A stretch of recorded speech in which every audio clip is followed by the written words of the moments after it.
Welcome to The Explainer. Today we're diving straight into an absolutely fascinating intersection of two massive subjects, antitrust law and artificial intelligence. Let's get right into it. So we are asking a pretty provocative question today. Could an artificial intelligence actually identify weaknesses in an antitrust expert report? I mean, can a machine successfully sniff out the hidden flaws in the highly complex, million-dollar economic arguments that literally decide the fate of digital monopolies? To figure that out, we're using the monumental US versus Google ad tech case as our real-world proving ground, and we'll be following this six-part roadmap, starting with the AI experiment itself, moving through Google's market dominance and the underlying economic theories, then unleashing the AI on the expert report, and finally, comparing those machine findings against the actual federal judge to see why all of this matters. All right, Section 1, the AI antitrust experiment. Let's take a look at exactly how we set up this man versus machine test. Our methodology here is a pretty straightforward four-step process. First, we take a publicly available antitrust expert report right from the litigation. Second, we have the AI critically evaluate its economic reasoning. Third, we pull the actual court decision. And finally, step 4, we run an alignment test, comparing the AI's critique directly against the real-world ruling. Moving to Section 2, Google's ad tech dominance. What's truly staggering about this case is just the sheer scale of the market we are analyzing. The DOJ challenged Google's open web display advertising conduct, and they specifically focused on platform intermediation. The crux of the issue is that Google's publisher ad server acts as a critical bottleneck flowing right into the ad exchange. Why? Because it's used by over 90% of major publishers. That is a massive footprint. Which brings us to the big structural question. Did Google use this dominant, greater than 90% market share to force publishers into using its own ad exchange? The government argued that this dominance basically created a choke point, giving Google total control over the digital plumbing of the open web. Okay, Section 3. Tying and foreclosure theory.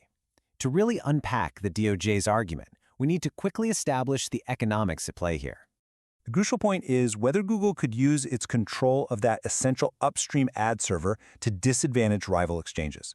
Right, so tying and foreclosure in these two-sided platforms happens when a firm uses its upstream control, in this case owning the ad server, to artificially boost its downstream service, the ad exchange, while actively hindering the competition. The DOJ's expert argued that Google implemented self-preferencing rules, data advantages, and feature restrictions to intentionally choke out the competition. The end goal? Force higher costs on rivals and shift that ad spend directly over to Google's own exchange. Now, Google's defense countered that this strategy would just be economically irrational. The critical question here is profitability. Google argued that degrading rival access would reduce overall publisher revenue, which would in turn ultimately hurt Google's own bottom line. Essentially, they argued, why would we hurt ourselves? And that brings us to Section 4, AI critiques the expert. Honestly, this is the most exciting part of the explainer, setting the AI loose on the DOJ's expert report. The AI's analysis was surprisingly nuanced.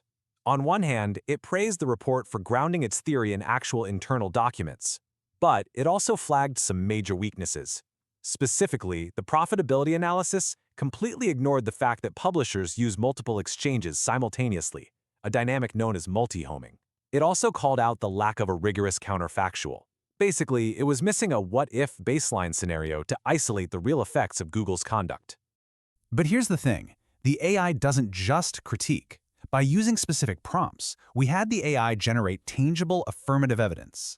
We asked it to run a sensitivity analysis on the expert's data to test the foreclosure profitability, adjust for different multi-homing rates, and simulate what Google's actual net gains or losses might look like. Let's look at the raw numbers.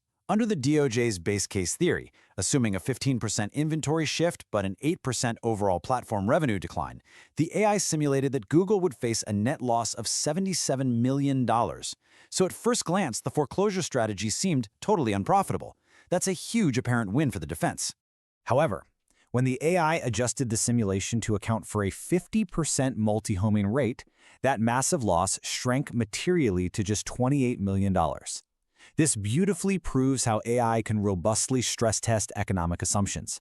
It shows you just how sensitive these multi-million-dollar conclusions are to tweaking a single variable. All right, Section 5, AI versus the judge. Let's see how our machine's analysis actually stacked up against the federal judge presiding over the case. While the court ultimately found Google liable for monopolization and unlawful tying, the judge decided that Google's own internal business documents showed such clear, explicit intent to monitor rivals and favor its own exchange that it completely overrode the defense's theoretical profitability arguments. Basically, the real-world conduct outweighed the projected economic losses. When we look at the scorecard comparing the two, it is really amazing to see where man and machine aligned. They both completely agreed on the ad server bottleneck, but they diverged on the counterfactuals.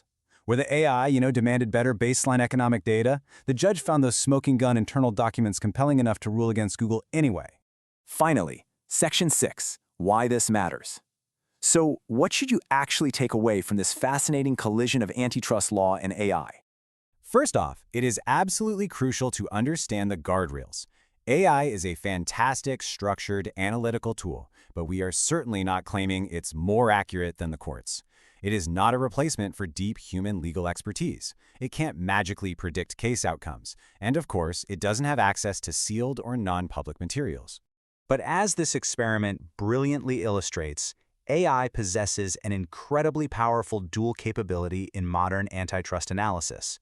It can critically deconstruct complex economic arguments, like tying and multi-homing, and proactively generate simulations to pressure test those exact arguments.